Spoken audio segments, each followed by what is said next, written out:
Hello বন্ধুরা, তো আজকে চলে এসেছি একটা নতুন ভ্রমণ কাহিনী নিয়ে, টাকি ভ্রমণ, যেটা বাংলাদেশ বর্ডারের কাছে অবস্থিত। আমরা এটা খুব বেশি ভিডিও করে উঠতে পারিনি। দেখো, এটা বাংলাদেশ বর্ডারের এখানে, যেটা 10 টাকা মূল্যে এই শরবত খেলে ওরা একটা দূরবীন দেয়, যেটা দিয়ে তুমি বাংলাদেশের বর্ডার দেখতে পারবে। ওটা বিনামূল্যে থাকে। এর কাছে এর একটাই দোকান এখানে, এটাই পাবে। টাকি ভ্রমণ করতে হলে তোমরা কীভাবে যাবে শিয়ালদা থেকে যদি ট্রেন ধরো, তো হাসনাবাদ লোকাল ধরবে। হাসনাবাদ লোকাল ধরে বসিরহাট পার করে ভ্যাবলা, তারপর মনে হয় টাকি রোড পড়বে। ওইখানে তোমরা নেমে টোটো ভাড়া করতে পারো। টোটো সব সাইট সিনের জন্য হয়তো 300 টাকা কি 400 টাকা নেবে। 6-7টা আছে এখানে। তোমার ওই গয়নার বাক্সর যে শুটিং হয়েছিল সেই রাজবাড়িটাও আছে।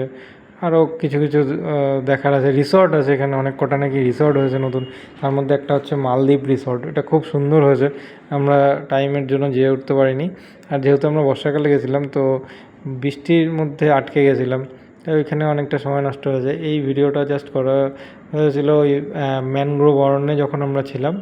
একটা মিনি সুন্দরবন বলা চলে। তো মিনি সুন্দরবনের একটা ছোট্ট করে একটা ভিডিও করা হয়েছে।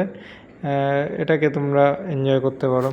এখানে ছোটো গোলপাতা, সুন্দরবনের যা যা গাছ আছে এখানেও তাই পাবে, খালি সুন্দরী গাছ এখানে নেই। গোলপাতার গাছ আছে, ঠেসমূল জাতীয় গাছগুলো বিশেষ করে আছে, যে নিচে সব ঠেসমূল গাছ, সব মাটি ফেরে মূলগুলো উঠে এসছে। গোলপাতা, গরান, এই আরও বিভিন্ন ধরনের গাছ আছে এখানে।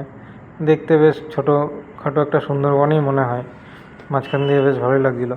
আরও ভালো লাগবে যদি এটা বর্ষার সময় তোমরা আসো, কারণ শীতকালে যদি আসো, শীতকালে এটার হয়তো কুয়াশা ঢাকা থাকবে, অনেক সিনারি, অনেক কিছু হয়তো দেখতে পাবে না, যেহেতু জল পাশে, মানে ইছামতি নদীর জন্য কুয়াশাটা আরও বেশি থাকবে। হয়তো বাংলাদেশ বর্ডার তখন ভিজিবিলিটি সেরকম একটা থাকবে না খুব ভালো।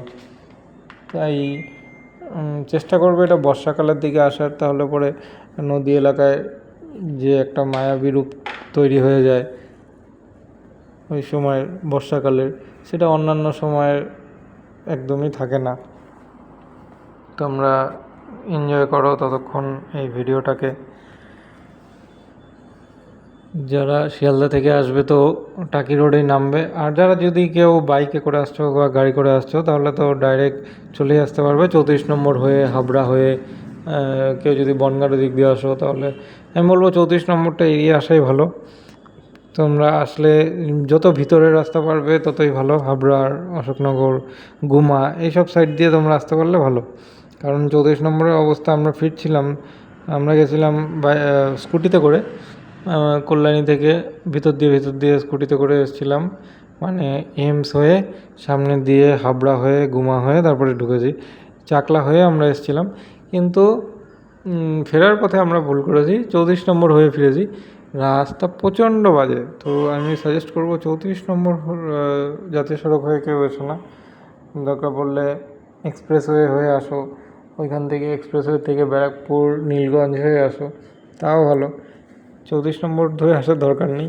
কিছুটা হয়তো বারাসাত হয়ে আসলেও মুশকিলে পড়বে অনেক কিছু। এখানে কিছুটা রাস্তাও তোমার ভাঙাচোরা আছে।